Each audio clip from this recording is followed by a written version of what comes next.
दोस्तों, सबसे पहले सब्सक्राइब करें, नोटिफिकेशन बेल दबाएं और सबसे पहले वाली ऑप्शन ऑल करें, जिससे हमारी आने वाली नई वीडियो की नोटिफिकेशन आपको फ़ौरन मिल जाएगी। जय श्री राम भक्तों। दोस्तों, ये कथा बहुत ही सुंदर है, पूरा सुनकर लाइक जरूर करें। चलिए कथा की ओर चलते हैं। आज की कथा है पत्नी का त्रिया चरित्र और पति को पिटवाना। आइए कथा श्रवण करें। बहुत समय पहले की बात है।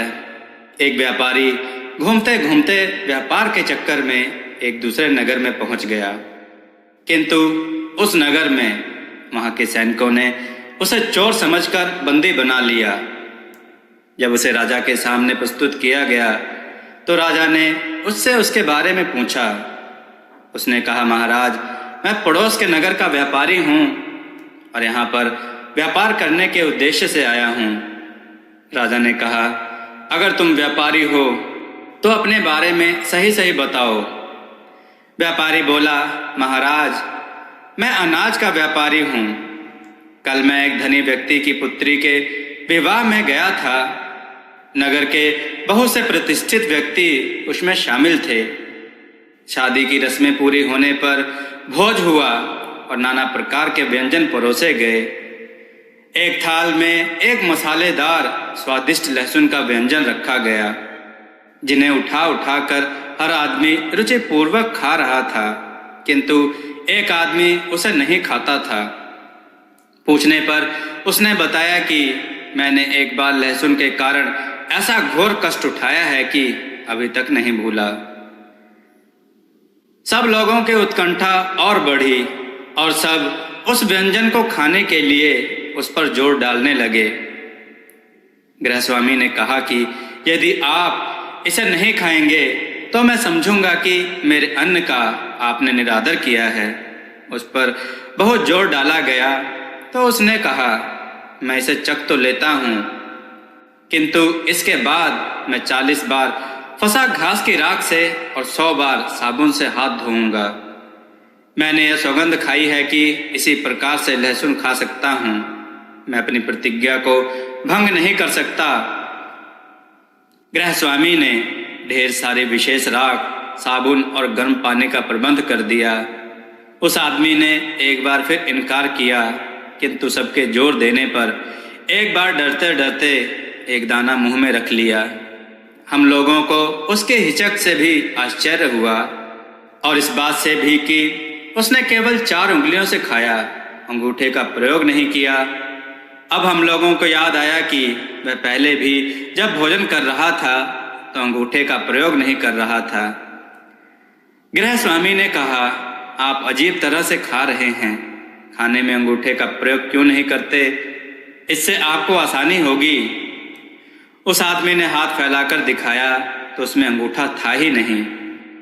गृहस्वामी तथा अन्य अतिथियों ने पूछा कि आपके अंगूठे का क्या हुआ? तो वह बोला कि मुझ पर एक बार ऐसी मुसीबतें पड़ी जिसे कहना मुश्किल है। उसी विपत्ति के कारण मेरे दोनों हाथों और दोनों पैरों के अंगूठे काट लिए गए। लोगों ने उससे वह वृत्तांत सुनाने को कहा।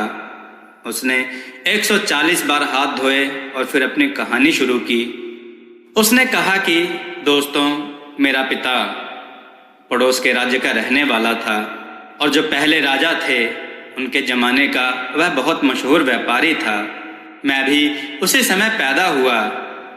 मेरा पिता यद्यपि धनवान तथा बड़े व्यापारियों में गिना जाता था, तथापि वह बहुत ही विलासी और व्यसनी थे, इसलिए व्यापार की ठीक तरह से देखभाल नहीं कर पाते थे और उसमें काफ़ी गड़बड़ी होती थी। जब वह मरे तो मुझे मालूम हुआ कि ना जाने कितने लोगों से उन्होंने ऋण ले रखा था। मुझे कठिनाई तो बहुत हुई, किंतु मैंने परिश्रम से व्यापार बढ़ाया और धीरे धीरे सारे ऋणदाताओं का ऋण वापस कर दिया। अब मैं इत्मीनान से अपनी कपड़े की दुकान पर बैठकर व्यापार किया करता था। एक दिन मैं दुकान पर बैठा था कि एक सुंदरी जो घोड़े पर सवार थी और जिसके आगे एक नौकर और पीछे 2 नौकरानियां चल रही थीं, मेरी दुकान के पास आई। उसके नौकर ने उसे हाथ पकड़कर घोड़े से उतारा और कहा, मालकिन, आप बेकार ही इतने सवेरे बाजार में आ गई। अभी तो कोई दुकान ही नहीं खुली है। आप कहाँ तक प्रतीक्षा करेंगी? उसने कहा, तुम ठीक कहते हो, केवल एक ही दुकान खुली है, चलो उसी में चलें। अतएव वह मेरे दुकान पर आकर बैठ गई। उसने देखा कि मेरे और नौकर के अलावा कोई नहीं है, तो साफ हवा लेने के लिए घूंघट थोड़ा सा उठाया। मैंने ऐसा रूप कभी नहीं देखा था।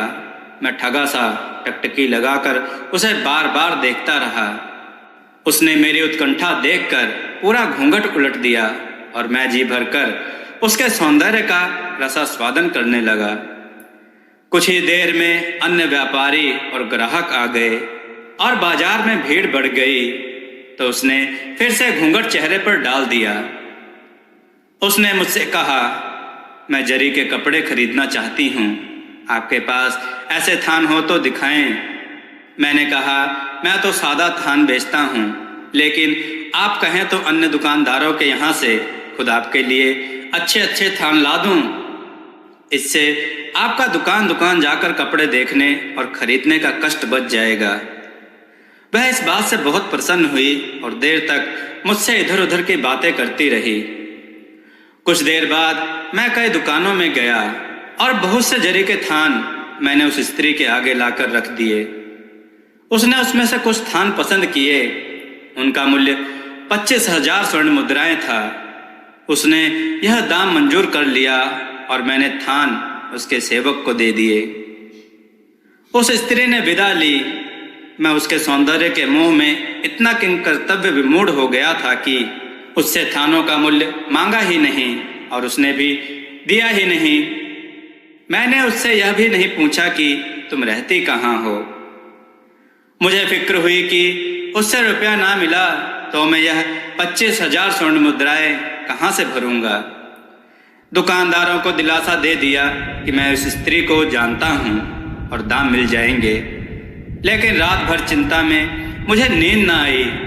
दूसरे दिन मैंने व्यापारियों से 1 हफ्ते में अदायगी करने का वादा किया और उन्होंने इसे मंजूर भी कर लिया। 1 हफ्ते तक भी उस स्त्री का पता नहीं चला। 8वें दिन वह सुंदरी उसी घोड़े पर उन्हीं सेवकों के साथ मेरी दुकान पर आई और बोली, तुम रुपए लेने क्यों नहीं आए? अब मुझे खुद इन्हें लेकर आना पड़ा। अब मैं सारा पैसा ले आई हूँ, सराफ से परखवा लो कि सिक्के ठीक हैं या नहीं। मैंने सराफ को दिखाया तो सब सिक्के खरे निकले। वह सुंदरी देर तक मुझसे बातें करती रही और बातचीत से मालूम हुआ कि वह बहुत बुद्धिमती है। मैंने वस्त्र व्यापारियों को बुलाकर उनका रुपया दे दिया। वे सब बड़े प्रसन्न हुए और मेरे व्यवहार से बाजार में मेरी साख बढ़ गई। उस सुंदरी ने कई और थान मांगे और मैंने व्यापारियों से लाकर उसे दे दिए, लेकिन फिर भी ना उसका नाम पूछा ना निवास स्थान। उसके जाने के बाद फिर सोचने लगा कि एक बार तो वह रुपए दे गई, अब अगर ना दिए तो मैं बर्बाद हो जाऊंगा। फिर सोचता कि यह असंभव है कि वह धोखा करे। वह तो मेरे शील की परीक्षा ले रही है। उसे मेरे हानि लाभ और प्रतिष्ठा का ख्याल जरूर होगा। वह तो जानती ही है कि मेरे साख पर ही व्यापारियों ने कपड़े के थान दिए हैं। कभी मुझे अपनी संभावित हानि का ध्यान आता और कभी उसके सौंदर्य का ध्यान करके सारा दुख भूल जाता। इस बार उसने बहुत दिनों तक रुपए ना पहुंचाए और व्यापारी लोग बेसब्र होकर मुझसे रुपए का तकाजा करने लगे। मैं अपनी आमदनी में से थोड़ा थोड़ा उन्हें भिजवा कर उनकी तसल्ली कर देता था। 1 महीने बाद वह फिर अपने सेवकों के साथ आई और उसने पिछली बार के खरीदे कपड़ों का मूल्य दे दिया। फिर उसने मुझसे पूछा कि तुम्हारा विवाह हो चुका है या नहीं। मैंने कहा, अभी तक तो नहीं हुआ। उसने अपने नौकरों को इशारा किया और वह मुस्कुराता हुआ उठा और मुझे एक तरफ ले जाकर बोला, तुम क्या समझते हो कि मालकिन तुमसे कपड़े खरीदने के लिए आती हैं? मैं जानता हूं कि तुम उन पर आसक्त हो, लेकिन तुमने सभी से यह बात छुपाई है। अब यह जान लो कि वह भी तुमसे प्रेम करती है। इसलिए तुम्हारे विवाह के बारे में पूछा। तुम इतने बुद्धू निकले कि उसका इशारा भी नहीं समझ सके। मैंने कहा, भाई, मैंने तो जब पहली ही बार तुम्हारी मालकिन को देखा तो उस पर मर मिटा, किंतु मुझे यह आशा नहीं थी कि वह भी मुझसे प्रेम करेगी। अब तुम इस मामले में अगर मेरी सहायता करोगे तो मैं आजीवन तुम्हारा एहसान नहीं भूलूंगा। वह मेरे पास से उठकर अपनी मालकिन के पास पहुंचा और उसे मेरी बात बताई। वह सुंदरी अपनी सेवकाओं को कुछ इशारा करके उठकर खड़ी हुई और फिर मुझसे बोली, मैं अपने नौकर को तुम्हारे पास भेजूंगी, वह जैसे कहे वैसे करना। यह कहकर वह चली गई। मैं कई दिन तक नौकर की बाट देखता रहा। जब वह आया तो मैंने उससे उस सुंदरी की कुशल क्षेम पूछी। उसने कहा कि तुम बड़े भाग्यवान आदमी हो, वह तुम पर अत्यधिक मोहित है। उनका बस चलता तो अभी तुम्हारे पास पहुंच जाती। मैंने कहा, वह बहुत शीलवती जान पड़ती हैं कि इतने संयम से काम लेती हैं। उसने कहा, तुम्हें इसलिए उनके शील पर आश्चर्य हो रहा है कि उन्हें जानते नहीं हो। वह यहाँ के राजा की पत्नी सुनहरे की सहेली हैं। रानी उन्हें बहुत प्यार करती हैं। उन्होंने उनके बचपन ही से उन्हें पाला पोसा है। वह रनिवास की सारी व्यवस्था वही करती हैं। रानी कई बार उनसे विवाह करने को कह चुकी हैं। अब उसने कहा कि एक व्यापारी है, आप अनुमति दें तो उससे विवाह कर लूं। रानी ने कहा, अच्छी बात है, लेकिन उस व्यापारी को एक बार देखने के बाद ही मैं शादी के लिए अनुमति दूंगी, इसलिए मैं तुम्हें लेने आया हूँ। मैंने कहा, मैं तैयार हूँ, जब भी चाहो मुझे ले चलो। उसने कहा, ठीक है, लेकिन तुम जानते हो कि राजा के महल में कोई बाहरी आदमी नहीं जा सकता। मैं तुम्हें और किसी तरीके से लेकर जाऊंगा। तुम आज शाम को नदी के किनारे बने मंदिर में मेरी राह देखना। मैंने बड़ी प्रसन्नता से उसकी बात स्वीकार की। शाम को मैं मंदिर में जाकर बैठा। थोड़ी ही देर में एक डोंगी आकर किनारे से लगी। उसमें कई संदूक रखे थे। मल्लाहों ने डोंगी किनारे से बांधी और एक काफी लंबा संदूक लाकर मंदिर में रख दिया और नाव पर चले गए। नाव पर आया हुआ एक नौकर वहीं रह गया। कुछ देर में वह सुंदरी वहां आई। मैंने कहा, मेरे लिए क्या हुक्म है? वह बोली, बाद में बातें होंगी, इस समय बात करने की फुर्सत नहीं है। तुम सिर्फ इस लंबे संदूक में जाकर लेटे रहो। मैं संदूक में लेटा रहा तो उसने संदूक में ताला लगा दिया और सेवक से कहा कि इसे नाव पर पहुंचा दो। नौकर ने मुल्लाहों को पुकारा और वह संदूक जिसमें मैं था नाव पर पहुंचा दिया गया। वह सुंदरी भी नाव पर बैठ गई। मैं संदूक के अंदर पड़ा पड़ा अपने भाग्य को कोसने लगा कि अच्छी खासी जिंदगी छोड़कर किस मुसीबत में मैं फंस गया। नाव राजा के महल के मुख्य द्वार के समीप जा लगी। सारे संदूक द्वार पर पहुंचा दिए गए। द्वारपालों के पास सारी चाबियां थीं और देखे भाले बगैर कोई चीज अंदर नहीं जा सकती थी। प्रधान द्वारपाल उस समय सो रहा था। उसे जगाया गया तो वह बहुत झल्लाया और कहने लगा कि मैं संदूकों की एक एक चीज देखूंगा। सुंदरी ने चुपचाप अपने नौकरों से कहा कि सारे संदूक द्वारपाल को दिखाए बगैर अंदर ले जाओ। ऐसा ना हो कि वह संदूकों को खोलकर देखे और भेद खुल जाए।